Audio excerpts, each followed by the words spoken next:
Look, we all know the Space Wolves, fierce warriors battling around the universe, singing sagas of their own victories, and generally having a great time. So today I'm going to show you how to paint up one of the new Blood Claws and how to make a fancy Fenrisian base to accompany it. The paints and brushes we've used are on screen now.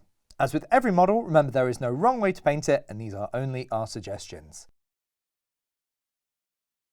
If you want to know more about the paints and techniques used in this video, check out our Citadel Colour Painting Essentials playlist on our official YouTube channel. Now, before I undercoat my model, I'm going to make the base of the model dead fancy. I want to make a frosty, icy base like the Space Wolves' home of Fenris. First, I'm going to make some cool ice crystals by getting some of the spare sprue from the kit and with my clippers and hobby knife, cutting it into some jaggedy, icy shapes. I like to cut them into long, thin strips first and then shave some of the edges off to make each one unique. I then stick this straight onto the base of the model with some plastic glue. Now for the crackling ice, I'm going to apply some texture paint. But before I do that, I'm going to first apply a layer of Ard Coat varnish, as this will help the texture paint crackle even more. When it's fully dry, I'll apply a Grelin Earth, making sure I'm as careful as I possibly can be around the model's feet. If you do get any on the model though, get a small brush and quickly wipe away the texture paint before it has time to dry. Then give the brush a really thorough rinse in some clean water. Now, this will take a bit of time to dry, but when it does, apply a second layer of Ard Coat to seal it in, as we don't want any to flake off when we apply shades and dry brushing later. With that, the model is ready to go, and I've undercoated it with Mechanicus Standard Grey spray. First, I'm going to paint the iconic blue-grey armour with a coat of rust grey. Keep it nice and thin, apply it all over, and you don't have to be too neat at all. You can see I've got it over the model everywhere. After a few coats, this will be solid, and we can move on to the next step. I'm going to thin down some Dark Reaper here with a little bit of water and then use this as a recess shade. If you're not too confident or you just want to make this bit a little bit quicker, you could always use a shade paint like Nuln Oil or Agrax Earthshade. But I want to keep that blue nice and clean, and a recess shade will be able to help me do this. Now with Fenrisian Grey, I'll apply a highlight to all the edges of the armour with a medium layer brush. Take your time, as there's always loads of edges with Space Marines. I always like to go from section to section to make sure I don't miss any edges. Next, I'm going to build up the iconic yellow shoulder pads and knee pads with Avalon Sunset. Always keep this paint super thin and apply it in a few coats, as it can be quite chunky if you don't. Now, to build up a little bit of shading, what I'm going to do is get some Gryph-hound Orange contrast paint, thin this down with a little bit of Lahmian Medium and then apply it onto the yellow. The reason I'm not using contrast medium is because I don't want to use this like a contrast paint. I want to use it like a shade paint, so Lahmian Medium will do the job. You could use contrast medium if you do have that to hand. I've thinned this down about 1 part paint to 3 parts medium, and then I've just applied it on the lower half of the shoulder and knee pads. When it's dry, I've gone back in with Avalon Sunset to help bump up that bright yellow. Black Legion is my go-to black paint. It goes on super smoothly and in one coat. So I'm using this to block in the undersuit, the weapon, and the big belt too. Now for any metallic areas, I want to build them up with Balthazar Gold. You could swap this for another metallic paint if you'd prefer, but I like the brassy undertones that Balthazar Gold provides. For any silver metallics, I'm going to apply a coat of Leadbelcher, but you could use Iron Warriors or Grey Knight Steel if you prefer a brighter tone.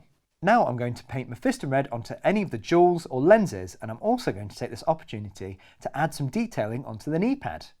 You can see that the Blood Claws have red markings, which are usually just little triangles. So I'll use a medium layer brush and block these in across the armour. If you're not used to doing any freehand or detail work like this is a great opportunity to try it, because the shapes are quite simple and we can tidy them up with some Avalon Sunset afterwards. I'm going to block in the tabard with Barak Nar Burgundy. Then when it's dry, I'll apply some Xandria dust onto the fur and any of the teeth that adorn the model. Then any of the rune tokens I'm going to paint with Mechanicus Standard Grey. With the base colours down, I'm going to apply a shade onto most of the model, excluding the blue armour.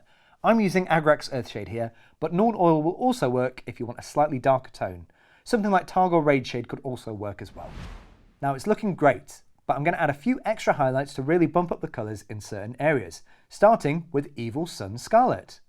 I'm going to apply a really fine line of this paint onto any areas like the lenses and jewels and on any of the patterns we've painted. For an extra highlight on the armour, we'll be using Blue Horror.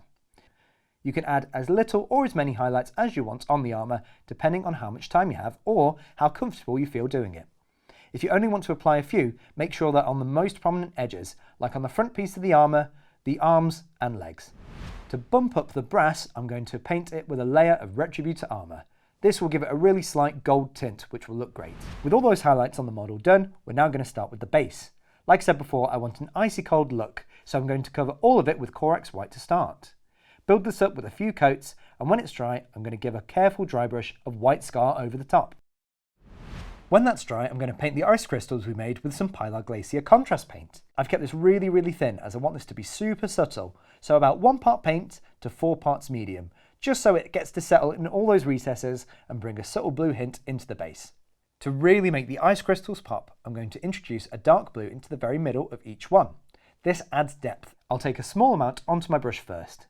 Then I'll remove most of the moisture, like when we prepare a paint for dry brushing. So there's only a small amount left on the bristles. Then I'm going to just carefully dot this into the centre of each crystal. You don't need a lot of this, and a small amount goes a really long way to make the crystals look really fancy. For a final quick highlight onto the base, I'm going to give it all a dry brush of white scar. Then when it's dry, I'll apply some Valhalla Blizzard to seal the deal. I'm being very generous here and applying this really heavily around the model's feet and around the crystals and rocks on the base too.